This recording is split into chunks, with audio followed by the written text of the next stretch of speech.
Assalamu alaikum dostlar. Жаратылышта ар бир жанды өзүнө жараша кубаты бар. Кудай Таала ар бир жанды өзүн-өзү коргоо үчүн өзүнө-өзү оокат таба ала турган кылып жараткан. Бирок кээ бир учурда өз өмүрүнө өзү кол салган жаныбарлар кездешет. Кээ бирөөсү жаратылыштын себептеринен болсо, кээ бирлеринин себебин эч ким билбейт. Балким табигаттан. Биз бүгүн сиздерге өзүн-өзү өлүмгө дуушар кылган жаныбарлар тууралуу айтып беребиз. Урматтуу достор, видеону баштаардан алдын каналга катталып коңгуроону басып коюңуз. Анткени эртеңки кызыктуу видеону өткөрүп жибербешиңиз үчүн. Биз баштадык.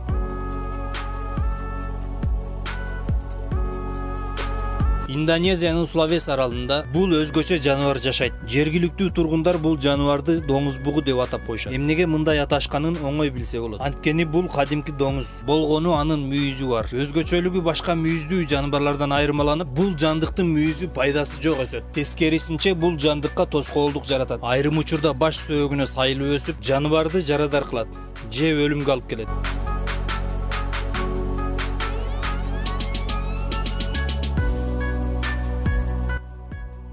Бул бугулардын таймашы. Бул жандыктын да мүйүзү кооз көрүнгөнү менен пайдасына караганда зыян жагы көп болот. Булар сүзүшүп, тирешип таймашканда мүйүздөрү бири-бирине чалышып кармалып калат. Мунун кесепетинен көпчүлүк учурда экинчиси же алсызырагы бат өлөт. Тагыраак айтканда биринчиси аны сүйрөп көпкө жүрүшү мүмкүн.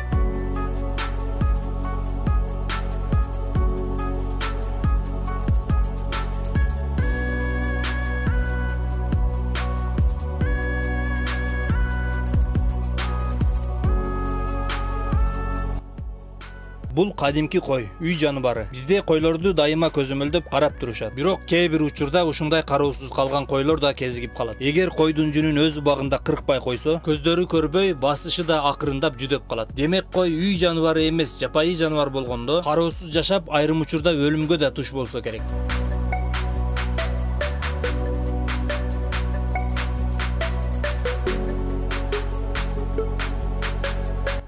Бул да үй жаныбарына кирет. Эти арам, бирок күчү адал болгон эшек жаныбары. Азыр көпчүлүк жашоо тиричилик техниканын жардамы менен болгондуктан, акыркы учурда эшектер эс алып калды. Тоолуу аймактарда, айыл жерлеринде эшектин жардамы менен элибиз көптөгөн жумуштарын бүтүрүп келишет. Бирок кээ бир эшектер кайра жардамга муктаж да учурлар болот. Анткени алардын тырмактарын педикюр кылып туруу зарыл. Өсүп кеткен туяктарын кесип тегиздеп турбаса, бул жаныбарлар да баса албай, айрым учурда кароосуз калгандары көпкө жашай алышпайт.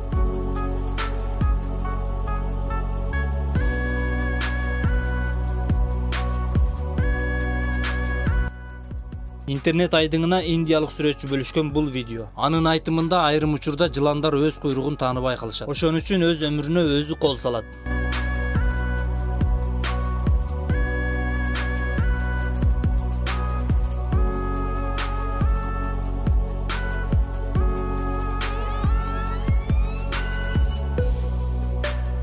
Ташбаканын бекем, өзүнө сак экенин баарыбыз билебиз. Башка жаныбарлардан өзүнү коргоого акылы жетет. Бекемдиги үчүн көпкө жашайт. Бирок ташбака оо дарылып калса, өзүн өзү тургуза албайт. Кээ бир учурда жардамга муктаж болуп калат. Эгер бир жандуу жардам берсе жакшы. Бирок эч ким жок жерде оо дарылып калса, ачкалыктан өлүмгө чалдыгат.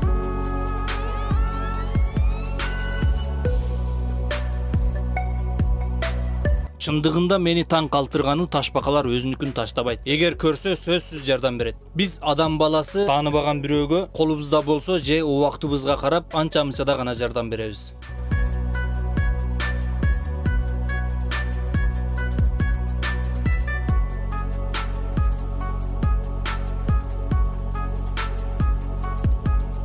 Достор, дагы кандай жаныбарларды билесиңер, комментарийга жазып коюңуздар. Эгер видео жакса лайк басып, башкалар менен бөлүшкөндү унутпаңыздар. Бул биз үчүн чоң жардам. Сиздер менен мен Сулайман Жамботоев болдум. Кийинки видеодон көрүшкөнчө аман болуңуздар.